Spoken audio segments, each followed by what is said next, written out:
રાજુભાઈ કરપડા। આજે અમે મૂળી તાલુકાના નાડદરી, આંબરડી, કરશનગઢ, રામપરને તાલુકા મથકે તેમજ જિલ્લા મથકે જોડતો આ જે રસ્તો છે સરાથી આંબરડીનો રસ્તો, આજે જ્યારે અમે આંબરડી ગામના પ્રવાસે હતા ત્યારે અમે આ રસ્તેથી પસાર થયા ત્યારે આઝાદીના 75 વર્ષ પછી મૂળીને ખરેખર શું મળ્યું, અત્યાર સુધી મૂળીમાં ચૂંટાયેલા નેતાઓએ શું કર્યું, અને જે વાત હતી સૌનો સાથ સૌનો વિકાસ કરવાની, તો આજે આ 4 ગામના જે લોકો છે, રહીશો છે, એને સૌનો સાથ સૌના વિકાસ મારફતે શું મળ્યું? તો બિસ્માર હાલતનો આ રસ્તો જે મોરબી અને સુરેન્દ્રનગરને જોડે છે, જે 10 વર્ષ પહેલા બન્યો છે,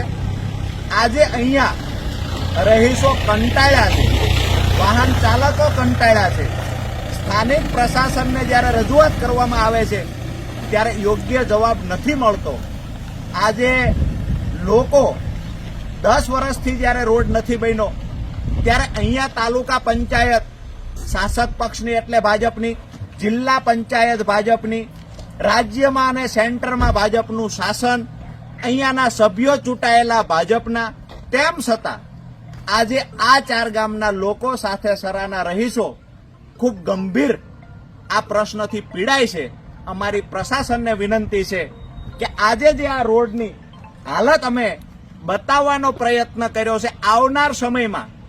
અમે 4 ગામના લોકોને સાથે રાખી અને તાલુકા તેમજ જિલ્લા મથકે આક્રમક રજૂઆતો કરીશું।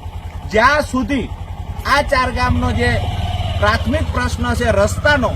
આ પ્રશ્ન સોલ્વ નહીં થાય તો આગામી દિવસોમાં ગાંધી ચિંધ્યા માર્ગે જેવડી મજબૂતાઈથી લડાઈ લડવાની થાય અમે લોકો લડીશું। અને પ્રશાસન પાસે કેમ 10 વર્ષથી રોડ નથી બન્યો, કેમ લોકોને જાણી જોઈને હેરાન કરવામાં આવે છે, કેમ જ્યાં ભાજપના ઓછા મત મળ્યા છે એવા વિસ્તારને ટાર્ગેટ કરી અને હેરાન કરવામાં આવે છે, આ તમામ બાબતોના પ્રશ્નના જવાબ પ્રશાસન પાસે માંગવામાં આવશે અને તાત્કાલિક ધોરણે રોડ બને એના માટે પણ રજૂઆત કરવામાં આવશે। આભાર।